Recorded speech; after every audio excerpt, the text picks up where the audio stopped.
Engineering checking is not an administrative signature at the bottom of a document. It is a technical control barrier between an engineering decision and its physical consequence. When you approve a drawing, calculation, specification, datasheet, requisition, model, or technical evaluation, you are not merely confirming that the document looks complete. You are confirming that another engineer, buyer, supplier, fabricator, constructor, operator, or maintenance team can act on that information without inheriting an avoidable error. That is the real purpose of checking: to ensure engineering deliverables are technically correct, internally consistent, constructible, and suitable for their intended issue before they leave the engineering team. A document can be professionally formatted and still be technically wrong. A calculation can produce a precise answer from incorrect assumptions. A drawing can satisfy drafting standards while conflicting with the process design. A datasheet can contain every required field and still specify equipment that cannot operate under the actual site conditions. This is why checking must never be reduced to proofreading. A competent checker must be reliable, technically trained, and experienced in the relevant discipline. The checker should understand company practices, project requirements, customer specifications, applicable codes, materials of construction, fabrication constraints, construction methods, and operating realities. Checking requires more than knowledge of the document. It requires awareness of what the document will cause people to do. The preferred arrangement is independent checking. The originator creates the engineering work, and another qualified person challenges it. When the originator checks their own work, familiarity becomes a risk. The mind tends to see what it intended to write rather than what was actually written. Self-checking may occasionally be accepted under controlled approval, but it should never become the default simply because the schedule is under pressure. Independence creates technical friction, and good engineering needs that friction. The checker is not normally responsible for inventing the document format or general arrangement. However, once an approved format has been established, the checker must verify that it has been followed correctly and consistently. Checking should also begin early. Waiting until hundreds of drawings and documents are complete before starting the checking cycle creates congestion, rushed reviews, repeated errors, and late discoveries. The better approach is progressive checking. As the first deliverables become available, checking begins and continues throughout the project. This gives the team an opportunity to detect systematic errors before those errors propagate across the entire design. The required level of checking is not identical for every deliverable. Calculations generally require a complete independent check unless a formally authorized exemption applies. Drawings require thorough checking before release, except where they are clearly identified as preliminary and unchecked. Specifications and data sheets issued for inquiry, purchase, or construction require complete checking because they directly influence commercial commitments, equipment selection, fabrication, and field execution. Other deliverables may be checked or reviewed according to their purpose and risk. These can include reports, studies, design criteria, estimates, material takeoffs, requisitions, technical bid evaluations, supplier information, three-dimensional plant models, databases, system descriptions, and interdisciplinary design reviews. The distinction between checking and reviewing matters. A review may confirm concurrence, identify concerns, or request corrections. A thorough check goes deeper. It verifies details, inputs, calculations, interfaces, consistency, and technical correctness. A supplier document review confirms whether vendor information complies with project requirements, but it does not transfer the supplier's design responsibility to the reviewing engineer. The extent of checking must be selected deliberately. It depends on project complexity, technical risk, the experience of the originator, the competence of the checker, the repetitive nature of the work, and the consequences of failure. There are several valid checking methods, but each serves a different purpose. A spot check examines a limited sample of items. It may be suitable for repetitive, low-risk work where the design basis and methodology are already proven. However, the sample must expand when errors are found. A spot check that continues unchanged after discovering multiple defects is not control, it is wishful thinking. A comparative check compares the deliverable with a similar proven design. This can reveal unusual deviations, but similarity must never be confused with equivalence. Different operating conditions, materials, codes, layouts, or customer requirements can make an apparently similar reference unsuitable. A visual check examines the overall arrangement, readability, and apparent completeness. It can reveal congestion, missing information, poor layout, or obvious inconsistencies. It cannot verify hidden technical logic. An intuitive check uses engineering experience to ask whether the result appears reasonable. Experienced engineers often detect impossible dimensions, unrealistic loads, abnormal pressure drops, inconsistent equipment sizes, or impractical arrangements very quickly. Intuition is valuable, but it must trigger investigation rather than replace verification. A thorough check is a detailed examination of the complete deliverable. It may include recalculation, dimensional verification, cross-referencing, interface confirmation, and validation against governing inputs. An independent calculation check is one of the strongest methods. The checker uses the same approved input data, but does not rely on the originator's conclusions or calculation sequence. The checker independently develops the solution and confirms the result agrees or closely correlates with the original design. This approach does more than detect arithmetic mistakes. It can expose incorrect assumptions, inappropriate methods, hidden dependencies, and false confidence created by polished spreadsheets or software outputs.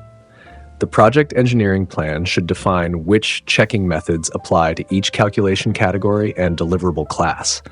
Otherwise, teams tend to choose the lightest checking method that the schedule will tolerate, rather than the method that the technical risk demands. Unchecked documents should not be released merely because somebody needs information urgently. Preliminary issues may sometimes be necessary, but preliminary does not mean uncontrolled. The available information must still be reviewed to the greatest practical extent. Known gaps, assumptions, limitations, and unresolved interfaces must be clearly identified. A preliminary document with incomplete information can still be checked. What cannot be accepted is a document whose status is ambiguous, whose limitations are hidden, or whose users are allowed to treat provisional information as final design. When a preliminary document is issued, ask one direct question. What decision might someone make using this information? That question determines the required level of checking. A structured markup system is also essential because checking must be visible and traceable. A disciplined color convention allows every participant to understand the status of a comment without interpretation. Correct information may be highlighted in yellow. Required additions or changes may be marked in red. Deletions may be shown in blue. Completed drafting corrections may be indicated in green, and completed back-checking may be shown in orange. Optional emphasis may use pink, while comments and instructions can use another color that does not conflict with correction markings. The colors themselves are less important than consistent application. When every engineer invents a personal markup method, the checking record becomes ambiguous. The same basic convention should be applied not only to drawings, but also to calculations, reports, specifications, lists, and data sheets. At minimum, corrections and additions should be clearly distinguishable from deletions, but marking a correction is only half the process. Backdrafting confirms that the originator or designer has incorporated the checker's comments. Backchecking confirms that those corrections were incorporated accurately and did not introduce new errors. This final step is often neglected. A checker may produce excellent comments, but if the revised document is not back-checked, the team has no assurance that the required changes were implemented correctly.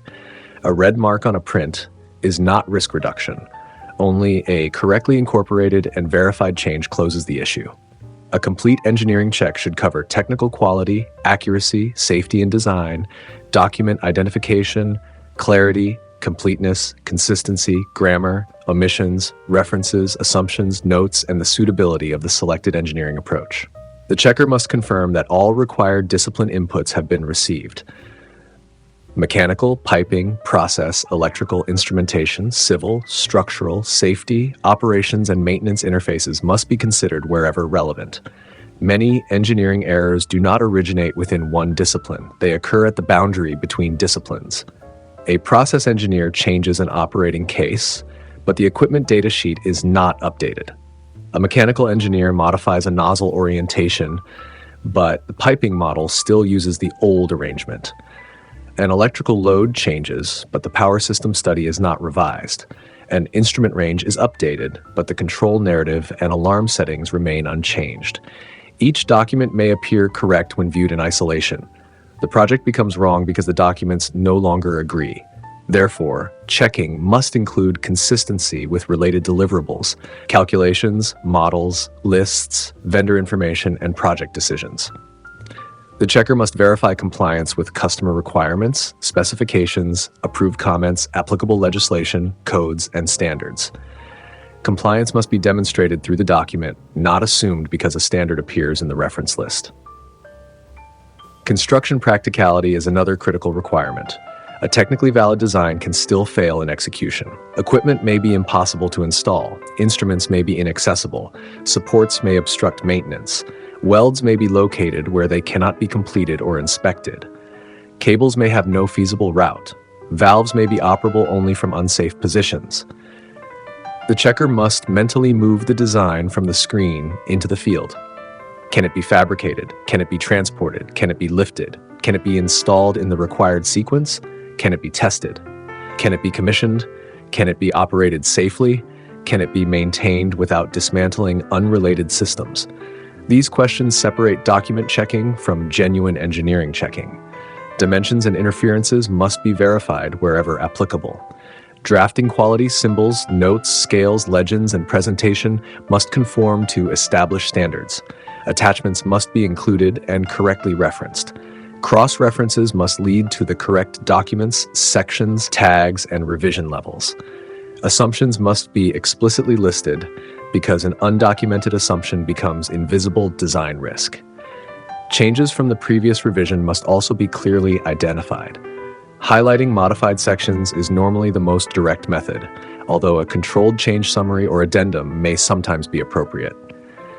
Revision visibility is essential because reviewers need to understand what has changed, why it changed, and what related documents may now be affected. A checker cannot work effectively without the correct reference and input documents. Depending on the deliverable, these may include the basis of design, project criteria, customer requirements, proposals, design philosophies, discipline design criteria, engineering plans, scopes of work, process flow diagrams, utility diagrams, piping and instrumentation diagrams, layouts, equipment drawings, piping arrangements, isometrics, simulations, heat and material balances, operating data, design calculations, project notes, technical queries, customer comments, codes, standards, equipment lists, line lists, instrument indexes, tie-in schedules, specifications, vendor drawings, material diagrams, purchasing plans, material takeoffs, requisitions, and bid documentation. The objective is not to collect every project file before checking begins. The objective is to ensure that the checker has every governing input needed to validate the specific deliverable. Checking without the correct inputs becomes opinion-based review. This is especially important when reviewing technical bid evaluations and requisitions.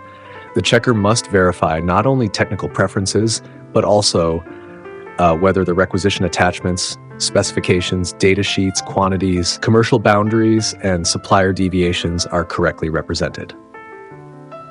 A technical selection can be individually reasonable and still fail because it does not match the requisition basis or the surrounding system. The lead discipline engineer carries responsibility for defining the checking extent, assigning competent personnel, and ensuring that checking is completed before release. This responsibility cannot be discharged merely by placing initials in a workflow system. Leads must consider workload and independence. A checker who has insufficient time will perform a superficial review. A checker who lacks access to project inputs will make assumptions. A checker who is technically junior to the complexity of the work may focus on formatting while missing design risk. Checking quality is therefore a resource planning issue as much as a technical issue. You also need to protect the checker's authority. The checker must be able to challenge assumptions, reject incomplete work, and request clarification without being treated as an obstacle to progress. The checker is not delaying the project by finding an error. The error already existed. The checker is preventing that error from becoming procurement waste, fabrication rework, construction delay, commissioning failure, or operational risk. This is the mindset engineering organizations must develop. Do not ask only, has the document been checked? Ask what type of check was performed, who performed it, what inputs were used, were comments incorporated, was the revised document back-checked, were interfaces confirmed, is the deliverable suitable for its issue purpose? A signature proves that a workflow step occurred. It does not prove that engineering judgment was exercised. Effective checking creates a defensible chain of technical reasoning. The originator develops the work. The checker independently examines it. Corrections are incorporated. The changes are back-checked. The responsible engineer confirms that the deliverable is ready for release. That chain protects the project and the people who rely on its information. In engineering, small document errors can create large physical consequences. A misplaced decimal can change equipment capacity. An incorrect material can cause premature failure. A missing note can alter construction scope. An outdated reference can invalidate an entire calculation. An unverified interface can stop commissioning. The discipline of checking exists because engineering information eventually becomes steel, concrete, wiring, software, operating procedures, and human action. So treat every check as a design activity. Challenge the inputs, recreate the logic, test the assumptions, examine the interfaces, verify compliance, think through construction, confirm operation and maintenance, track every correction, back-check every revision. Do not approve a document because it appears reasonable. Approve it because you have established through competent and traceable examination that it is technically sound, coordinated, and fit for purpose. That is not bureaucracy, that is engineering accountability. File site turn file zero,